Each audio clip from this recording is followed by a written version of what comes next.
Minister Rauf Hakim says that once the election is over, it will be clear as to who the Sri Lanka Muslim Congress will invite to form the provincial government. Minister Rauf Hakim made this statement at a public rally held in Trincomalee yesterday. The public rally, which was held in Jamalia, Trincomalee, was organised to garner support for SLMC candidates contesting the Eastern Provincial Council election.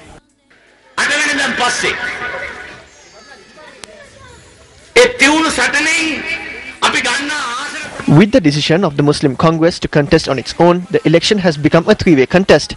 Because of this contest that we have created after the 8th, the number of seats we secure in the Provincial Council will determine who will govern this province.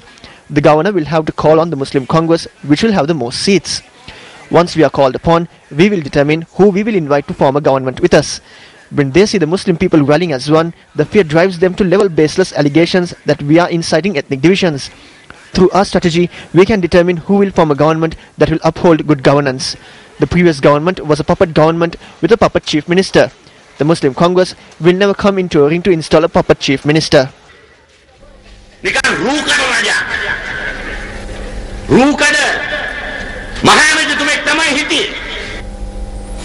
Deputy Leader of the United National Party, Sajid Premdas, says that the party will be able to bring about a change in the political landscape once it secures victory at the upcoming Provincial Council poll. He expressed this view at a public meeting in Anuradhapura yesterday. A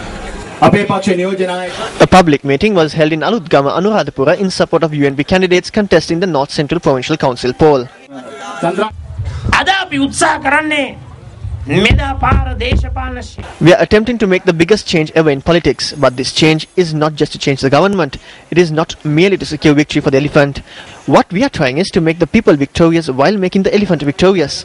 A victory for the elephant will bring relief to the long-suffering people of Rajata.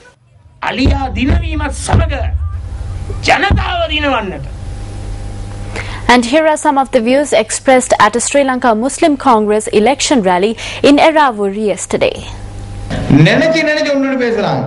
A lot of things are said without much thought. Corruption has been at its worst under this government. A change must be brought about through this election. The Muslim people should be able to hold their heads high and live without hindrance. The election cannot be won through monetary gifts. The people will make the right decision at the right time. On the 8th, the government must be taught a lesson. The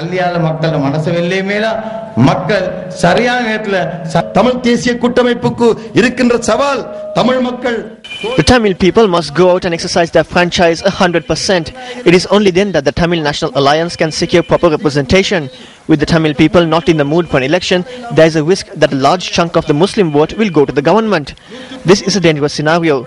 Both these national forces should use this election to reaffirm their ethnic identity.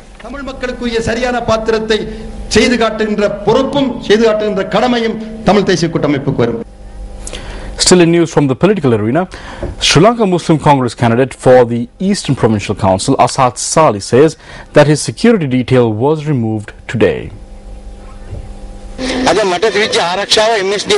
MSD security detail I had was removed today. But we have come to this province without any of that in God's name. The people are with us. The ASP of Kathankudi spoke to me at 9 this morning. He asked me to immediately go to the Kathankudi police and take 2 officers with me. By 12 o'clock, we had obtained the security of 2 police officers, but afterwards they received a call asking them to immediately pack their bags and withdraw from Azad Sali. This clearly shows that the government is of the view that Azad Sali needs to be hit.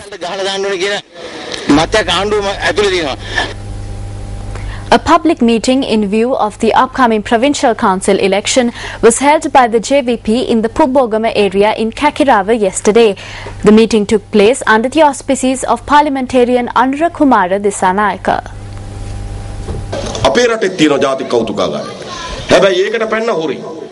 This country has a national museum. A thief managed to break in and steal all the rings. He did not know which sword belonged to King Dutugamanu, so he took all the swords in a gunny bag. He took them to go and hand it over. Can a drug addict break into the National Museum? A drug addict in Colombo could probably rob a piece of clothing from a clothesline, or they might climb onto the back of a truck and steal a coconut or 2. But does a drug addict have the ability to carry out a robbery without leaving any fingerprints, without being detected by any camera? Can he get away without being detected by the police and the security guards? Does a drug addict have such expertise?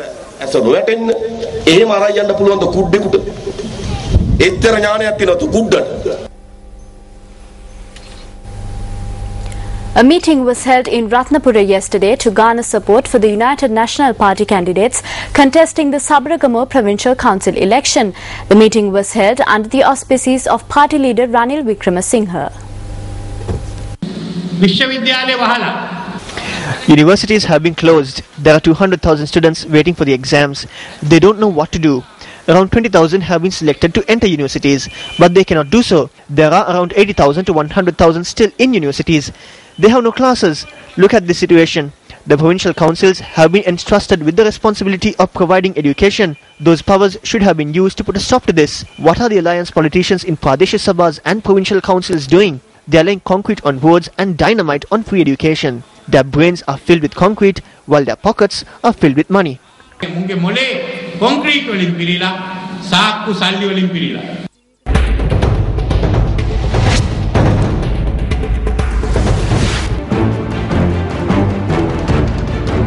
I am contesting for the provincial council so that I can provide solutions to the problems of the youth and the villagers in the Kegal district. I also wish to develop the infrastructure facilities in the district.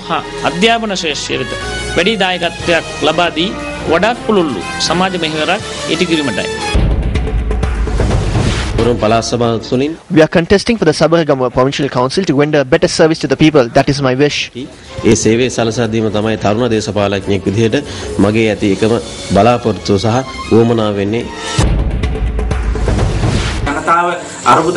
people are facing various issues today, so we are asking them to vote for us to continue this struggle.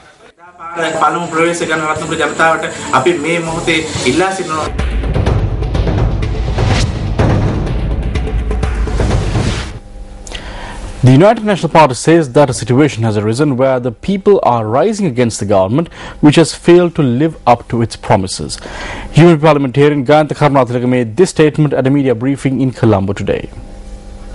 Kanakara Gedora Watupiti Ugaskarala Wagakarapu. How many Agrarian families are under threat today after pawning off their assets? They said that they would pay 100,000 rupees to each family to escape from this barefaced lie. They are now distributing memories, pots, pans, plates and chickens.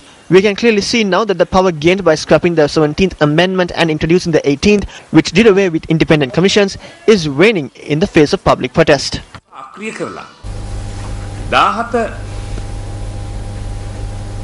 Let's now take a look at the newspaper cartoon of the day, which we selected from amongst today's English newspapers.